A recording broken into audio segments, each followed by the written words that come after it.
Assalamualaikum warahmatullahi wabarakatuh. Selamat pagi anak-anak hebat. Bagaimana kabarnya hari ini? Semoga kalian selalu sehat walafiat ya, agar kita selalu bisa belajar bersama. Oke anak-anak, bertemu lagi dengan Ibu Tiwi. Kali ini kita akan belajar di tema 7, kebersamaan, subtema 4, kebersamaan di tempat wisata, pembelajaran 1. Sebelum kita memulai belajar, marilah kita berdoa terlebih dahulu agar kita diberikan kepahaman dan diberikan kemudahan dalam menerima ilmu hari ini. Oke, silakan kalian berdoa menurut kepercayaan kalian masing-masing. Berdoa dimulai. Selesai. Kali ini kita akan membaca sebuah dongeng asal-usul kota Surabaya. Mari kita membaca dongeng bersama. Asal-usul kota Surabaya. Dahulu di lautan luas sering terjadi perkelahian antara ikan hiu sura dengan buaya. Mereka berkelahi hanya karena berebut mangsa. Keduanya sama-sama kuat, sama-sama tangkas, sama-sama cerdik, sama-sama ganas, dan sama-sama rakus. Sudah berkali-kali mereka berkelahi, namun belum pernah ada yang menang ataupun yang kalah. Akhirnya mereka mengadakan kesepakatan. Sura berkata, "Aku bosan terus-menerus berkelahi, buaya." Buaya pun menjawab, "Aku juga, Sura. Apa yang harus kita lakukan agar kita tidak berkelahi?" Sura pun menjawab, "Untuk mencegah perkelahian di antara kita, sebaiknya kita membagi daerah kekuasaan menjadi 2. Aku berkuasa sepenuhnya di dalam air dan harus mencari mangsa di dalam air. Sedangkan kamu berkuasa di daratan dan mangsamu harus berada di daratan. Sebagai batas antara daratan dan air, kita tentukan batasnya, yaitu tempat yang dicapai oleh air laut pada waktu pasang surut." Kemudian buaya pun menjawab, "Baik, aku setujui gagasanmu itu."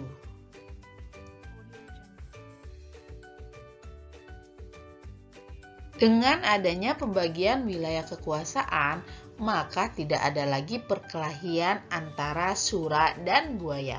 Keduanya telah sepakat untuk menghormati wilayah masing-masing. Namun pada suatu hari, ikan hiu Sura mencari mangsa di sungai. Hal ini dilakukan dengan sembunyi-sembunyi agar buaya tidak mengetahui. Mula-mula hal ini memang tidak ketahuan. Tetapi pada suatu hari, buaya memergoki perbuatan ikan hiu sura ini. Tentu saja buaya sangat marah melihat hiu sura melanggar janjinya.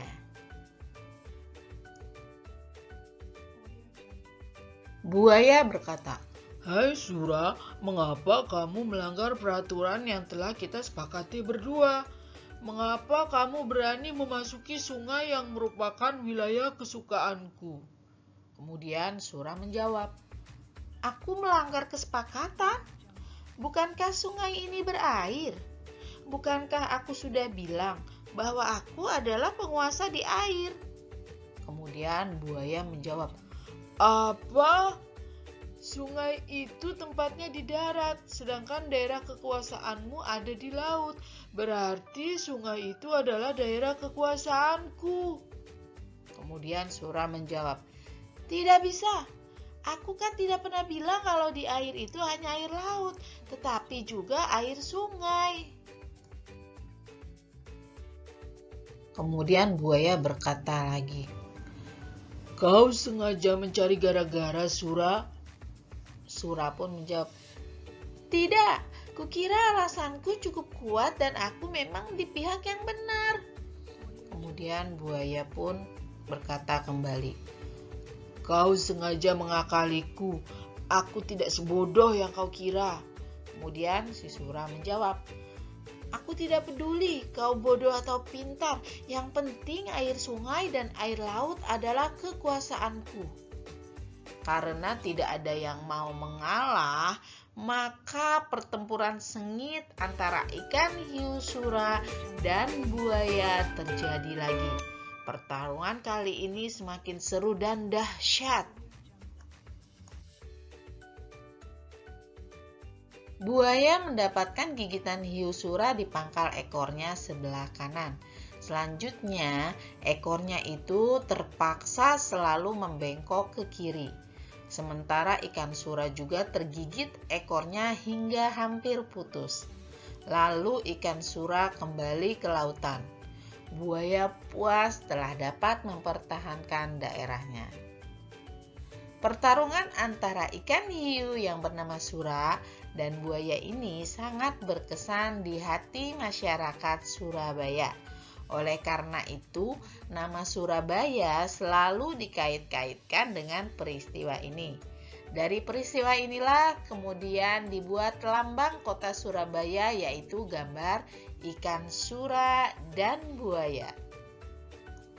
Nah, anak-anak, tadi adalah sebuah dongeng yang merupakan asal-usul dari nama kota Surabaya.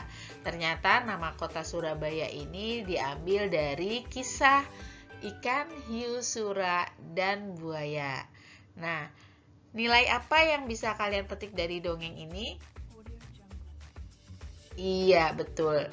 Dari dongeng ini nilai yang bisa kita ambil adalah 1, kita harus bisa bersikap atau berbuat adil ya. Jadi kita harus adil terhadap siapapun.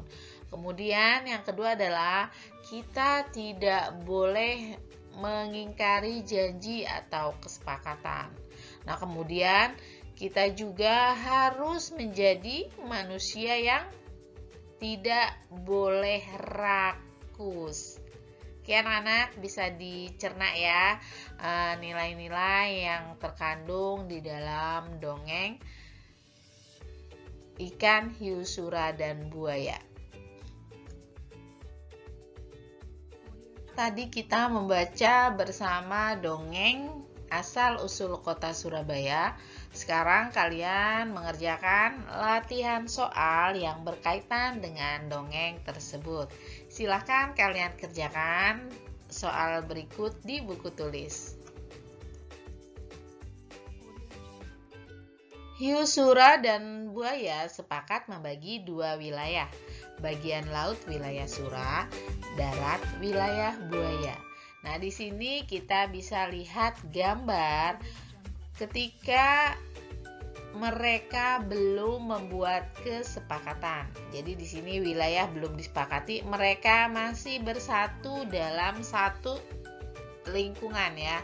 Di sini buaya dan hiu bersatu dalam satu wilayah.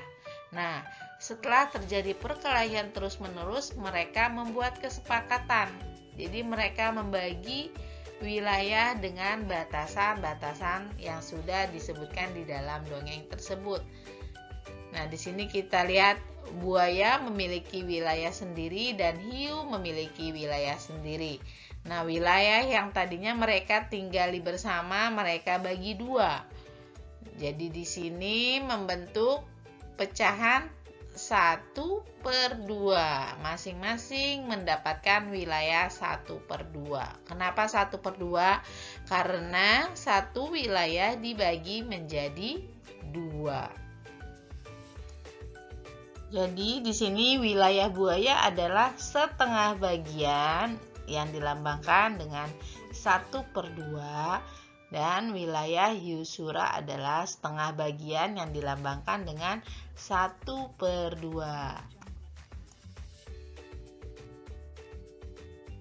Oke anak-anak, sekarang kalian mengerjakan latihan kedua. Silahkan kalian gambar kembali atau salin kembali di buku tulis kalian dengan menyatakan gambar yang diarsir di bawah ini dalam pecahan ya. Jadi di sini misalnya ada 3 gambar. Nah, gambar pertama ini menyatakan pecahan berapa. Silakan kalian minta bantuan kedua orang tua kalian untuk mendampingi kalian belajar ya. Tugas selanjutnya adalah kalian harus memasangkan gambar dengan pecahan yang sesuai. Nah, gambar pertama adalah pecahan 1/2. Maka di sini sesuai dengan gambar yang mana. Silahkan kalian tarik garis ya. Setiap siswa harus mengenal makhluk lain. Siti melihat banyak hewan di kebun binatang. Setiap siswa harus menyayangi hewan. Hari ini siswa mengerjakan tugas secara individu. Setiap siswa bisa bekerja sama dengan orang tua. Tugasnya adalah membuat prakarya dengan bahan buatan. Sebelum membuat prakarya, setiap siswa menyiapkan bahan. Bahan-bahan yang digunakan adalah plastisin warna-warni, bisa dibeli di pasar.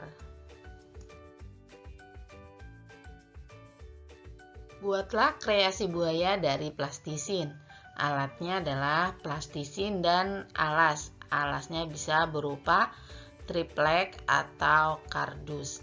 Nah, anak-anak silahkan kalian berkreasi di rumah. Oke, sampai di sini dulu pembelajaran kita hari ini. Semoga pembelajaran hari ini menyenangkan dan kalian bisa memahaminya dengan baik. Jika ada yang belum jelas atau kalian ingin tanyakan, silakan kalian tanyakan ke Ibu Guru. Terima kasih. Sampai bertemu lagi di pembelajaran selanjutnya. Assalamualaikum warahmatullahi wabarakatuh.